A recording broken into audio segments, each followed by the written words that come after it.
We're going to discuss all of this now with Rami Khouri in Boston. He's a distinguished public policy fellow at the American University of Beirut. Rami, thank you so much for speaking to us. Let's start with this meeting that's been taking place in Spain. Certainly an important one, but if some European countries do actually impose sanctions on Israel, what could those sanctions possibly look like? Well, a few of them have already made some moves to prevent some trade and to prevent export of items that could be used in the war that deny the human rights and livelihoods of Palestinians. So that some actions have already been taken, but these are pretty small scale because the real issue is the supply of weapons, money, and political protection from the United States. Unless the United States is doing this, the European actions will be very symbolic and important because they might put more pressure on the U.S. to do something.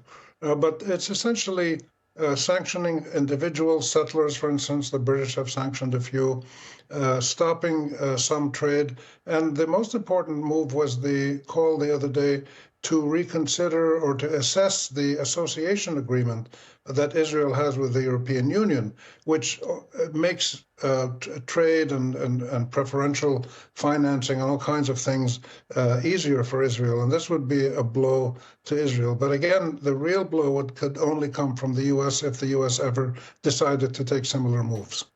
Well, there is still this pressure on Netanyahu, both domestically and now internationally. It's possibly what led to Israel lifting the aid blockade just last week, despite it still not being enough to actually help people in Gaza.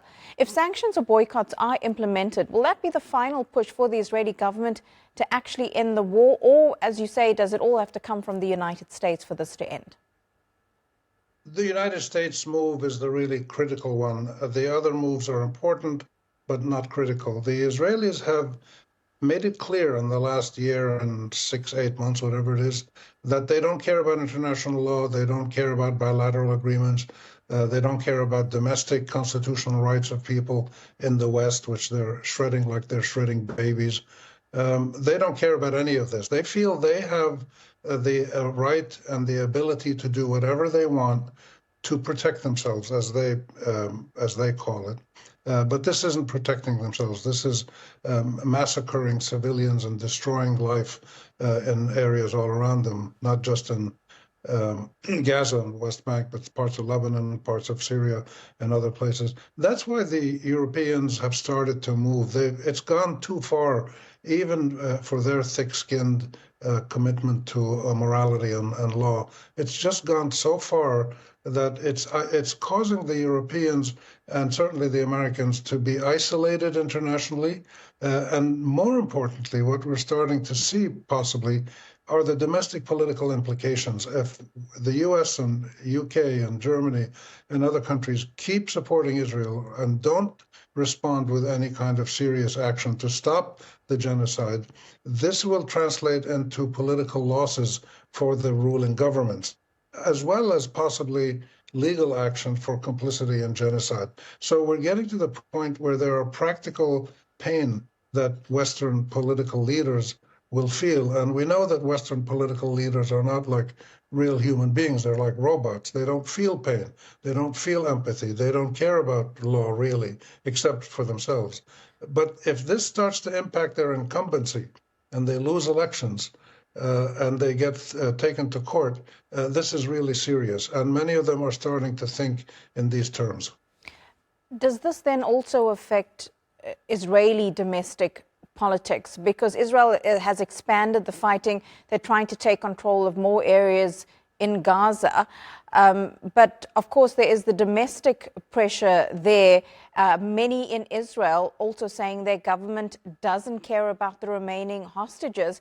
With increased fighting, their lives are also at risk. This is, of course, the most right-wing government that Israel's ever had. But once this war ends, do they survive? Well, this is the big issue inside Israel. Most people believe that Netanyahu wants to keep this war going, to remain in power and protect himself from being taken to court and perhaps sent to jail. But this is not a full explanation. The majority of Israelis in a recent poll said they'd like to ethnically cleanse or kill the majority of Palestinians in Gaza, get them out of there, kill them, throw them out, whatever. They're already making life almost impossible, and now they want to take the last step of full genocide and ethnic cleansing and forced expulsion. So the intense, the reported conflict politically, the intense conflict within Israel is not a serious conflict. This is more of a make-believe, made-for-television drama to show people in the West, oh, we've got to be careful, they might lose power. The Israelis, as a majority, have supported the genocide and have not put real pressure on Netanyahu. Public protests in the streets have very little, if any, impact so far. Again, if he's subjected to an electoral defeat, he might pay attention, but he's doing everything he can to make it impossible to have an election because the war is going, and they've escalated the war now. They're now moving more troops, more seasoned, hardened, professional soldiers, not the reserves that have been used mostly. So there's a new phase of the war starting now, where Israel wants to essentially drive all the Palestinians down to the south of Gaza and make it pretty impossible for them to live any kind of a normal life, even with these few extra aid trucks coming in and this new system they're talking about with the US and Israel creating a new distribution mechanism for aid. This is public relations nonsense. It's not serious, it's not factual, it's not legal, it's not ethical, and it's not effective. And everybody who's looked at it knows this, but the Israelis and the Americans have brought the world to a point where they're essentially saying only what we say matters. International law, UN systems, National Court of Justice, none of this matters to the US or to the Israelis. And this is the real dilemma. And they can keep carrying out this conflict in Gaza and now in the West Bank and other places, unless they're physically stopped. And there's no sign of that, but we do see signs of political serious concern in Europe. And this could possibly translate down the road into practical action, peacekeeping forces, sanctions, trade blockades, and making Israel into what apartheid South Africa was. Rami Khouri, always good to get your perspective from the American University of Beirut. Thank you very much.